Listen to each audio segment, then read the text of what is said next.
Alan Weeks, Brent Wilson, John Walker, Ryan Ross, Spencer Smith, and Brendan Urie. All these members, at one point or another, were Panic! At the Disco. Nowadays, there's only one member left, but we got 7 albums to show for it. Now, each album is good in its own way, that's for sure, but which one is the best? I mean, when some are stronger than others, it's hard to tell. I personally can't answer which one is the objective best, but I will tell you my favorites. You guys ready? Well, before we get started, I just want to remind you guys to subscribe. I know it's a cliche, but there's a YouTube bug that actually might unsubscribe you, so go back down there to make sure to check you're subscribed to my channel. Anyway, without further ado, here is my top 7 Panic! At the Disco albums. Let's go! At the very bottom of this list, we have my least favorite album, Pretty Odd. While this album is very well written and technically speaking a great album, I don't enjoy listening to it. I'm not super interested in like the psychedelic rock vibe of the album, and many of the melodies of the song don't really stick in my brain or make me want to go out of my way to listen to them. But even at the bottom of the list, I still enjoy songs from the album. I love When the Day Met the Night and Night in the Afternoon, obviously. I have to say I'm not the biggest fan of Folking Around, but I do comprehend that they are good songs, mostly. I just don't get into them as much. Anyway, up next is Don't Let the Light Go Out. Don't let the light go out. Barely beating out Pretty Odd, we have Panic! At the Disco's newest album, Viva Lost Vengeance. This album is a bit over-hated in my opinion, but it's still not great work for Panic! At the Disco. This album had some great hooks and a lot of rocking songs, but the lyrics are really shallow. Oh my god, the worst example is Sad Clown with the lyrics, even though I'm smiling, I'm crying. Really? Was that the best you can come up with? It's not their best work of writing. But along with this, it seems to lack the spark shown in a lot of the other albums, which doesn't really leave me to fall in love with many of the songs. One thing that's also setting me off is they all seem to be in the same key or same area, so a lot of the songs end up sounding very, very similar. This isn't a major problem, it just makes a lot of the songs sound the same, which isn't great for an album, but it's also not something horrible. I can still tell songs apart. I will say though, I do love Local God, even if most of the community doesn't think it's a good song, and Don't Let the Light Go Out has to be the best from that album. I can't even lie to you guys. I have to say, it's kind of unfortunate I don't like this album, because I really was hoping for something great, and even if I didn't like the album as much, I'm still going to be seeing Panic! At the Disco perform live on tour. It's going to be great. So I hope that they can do better, and I'm very proud of what they did. However, just not their best work. So, what beats it? At number 5, we have A Fever You Can't Sweat Out. It's loved by many, but only really liked by me. The album's vocals are much more low-key than in future albums, showing that this is more a lyrically focused album than a vocally focused one. Which, that isn't a bad thing by any means, but I only wish that Brendan's vocals were keeping up with the writing that Ryan Ross was giving. There are a lot of good songs on the album, like Lying Is Most Fun a Girl Can Have Without Taking Her Clothes Off, and, of course, I Write Sins Not Tragedies. That's the biggest one. But there's also one song I absolutely despise, and it's Nails for Breakfast, Tacks for Snacks. With just a little more poison that... The shaky auto-tune, intentional or not, is abysmal, and it's annoying to listen to. I just can't stand it. But I mean, the live version of the song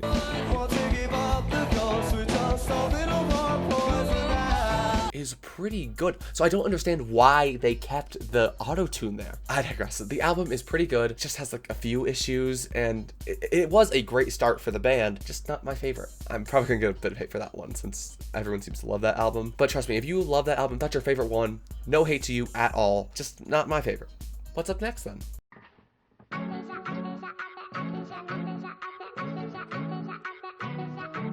Pray for the Wicked is up to bat, and honestly, I'm really divided on this one. It has a lot of musical-esque songs, which I love the sound of because, you know, musical theater is kind of my thing. And I love the idea of someone doing great in LA and still dealing with the self-destructive tendencies that come with the stardom. But it also sounds really self-congratulatory, and it has the pattern that starts to show in Panic! At the Disco where they're just not writing as deep songs. It just seemed kind of shallow. And just as the albums before it, I don't like a certain song a lot. For Pray for the Wicked, that song has to be Fuck a Silver Lining. I get that it's a great intro for the concert, and it's good vocally, but I just don't think it has enough like great writing to be considered a good song. And I'm not a huge fan of the chorus. But moving away from the negative, I adore the instrumentals in pretty much every song in the album, like the brass, the backing vocals, and like the electricity shown in the album are like shining beacon for Pray for the Wicked. And it really did help me enjoy the album more. And even further than that, we have Brendan's vocals.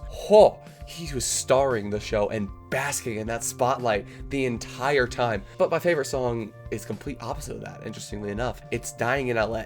The shallowness and the showmanship of the rest of the album start to fade away as you're only left with Brendan, the lyrics, and the piano. The song's almost like a crash of loneliness as he realizes there's no one who cares about him. And that sudden sadness kind of contrasts with the rest of the album, and it's great. It's one of my favorite Panic! At the Disco songs at this point. He does an amazing job, and I love it. This album is really good, and I will never be upset if it shows up on my Spotify. Matching set of marching clocks, the slumbering apparitions that they've come to wake up. Vices and Virtues has squeaked its way deservingly into the top 3. It's one of their best albums and one of the rarest to find vinyl for. And this album is the first to have little to no complaints about, actually. This brought a change in the band's music, following Pretty Odd to a more upbeat style. And this album is almost entirely written about love, and you got the songs sound completely creative and different, and the writing is terrific, even without the movement of the first 2 albums. I think that works really well for the style of these songs. All 10 of the songs on Vices and Virtues grab your attention and make you want to belt out the entire album in one go. The album never loses replayability. It only has one skip, in my opinion, being Hurricane, which isn't my favorite, but it's not bad. It's just the one thing I couldn't see myself adding to personal playlists. Either way, I could listen to Trade Mistakes and Memories for all time.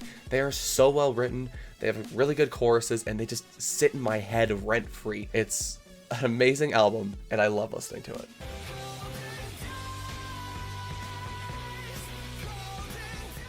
My second favorite Panic! At the Disco album is coincidentally the second most sold of their discography, Death of a Bachelor. This album was Yuri's first solo outing, where he became the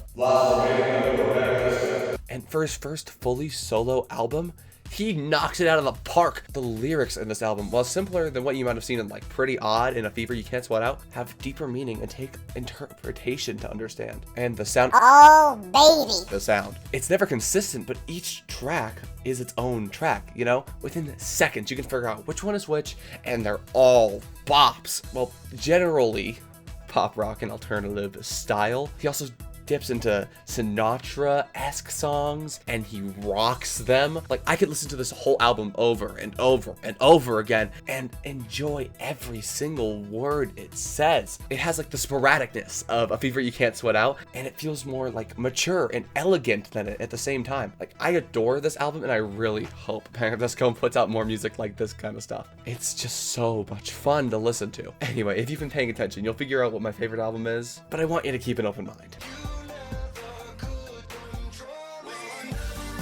Finally, we have my favorite album, Too Rare to Live, Too Rare to Die. Now, I looked at many lists while comparing mine to other people, and I see this album usually ranked in the middle. Thus, I can only assume people think it's a mid album. Not amazing, but not great. I wholeheartedly disagree. This album has a completely unique sound that I adore. I wanted to be a little bit annoying and say my opinion on every single song, but here's just my list. To save your time, this album is very synth and bass heavy, and it really brings a melancholy tone, which I find changes the meaning of every song on the album in an amazing way. This album's thematic cohesiveness contrasts with every single song sounding different, and yet every single one is a bop. For those who might be unaware, like I was before I ended up looking into it, this album is pretty much the life of a guy in Vegas. It discusses drug addiction, sexual experiences, experimentation, disloyalty, the nightlife in Vegas. This album is about Vegas and self-destructive behavior. And this one has an ending that is so much different. The song that ends it all is The End of All Things. And this song ends all the sporadicness of Vegas, very literally, with Brendon Urie's Wedding Vows.